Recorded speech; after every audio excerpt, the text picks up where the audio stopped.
So, ayan guys, welcome back to our channel. For today's video, we're gonna make garlic herb tuna steak marinade.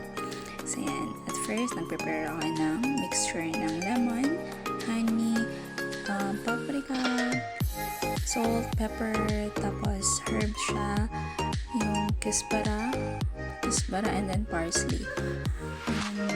Kinat ko lang siya into small pieces para malagay ko siya sa mixture.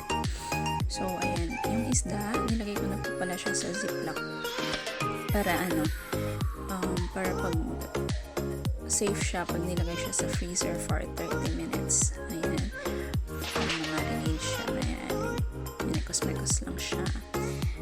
And then, after 30 minutes, ito na siya. Fast forward tayo, bilis, charot.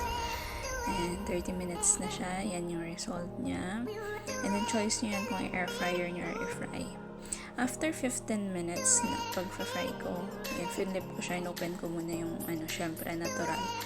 Yung air fryer. Ayan, na-amaze talaga ako dyan sa result. And then, ayan, matigas yung isa. Mahirap siyang i-flip, charot. Kasi yung isang kamay ko naghahawak ng phone. Ayan, thank you. Nagpa-flip ka din sa wakas.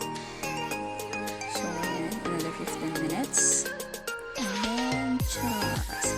On the other side, magpa-fry muna tayo ng mga gulay-gulay na kailangan ng alaga natin.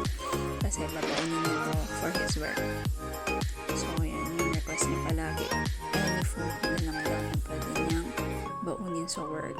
Kasi panggabi siya. Ngayon naman, nag-fry ako din. Nagsasayang na din. Konti lang naman. So, yun, almost na din. Yung carrots at saka beans. And then, after 30 seconds na lang, tira. Ayan.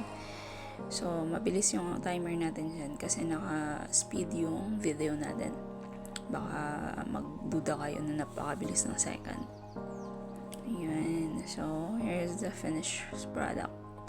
Yan, tcharan! Nagulat kayo may lemon. Hindi ko nakuha na ng video. Ayan, hello. Ready na siya. Thank you for watching!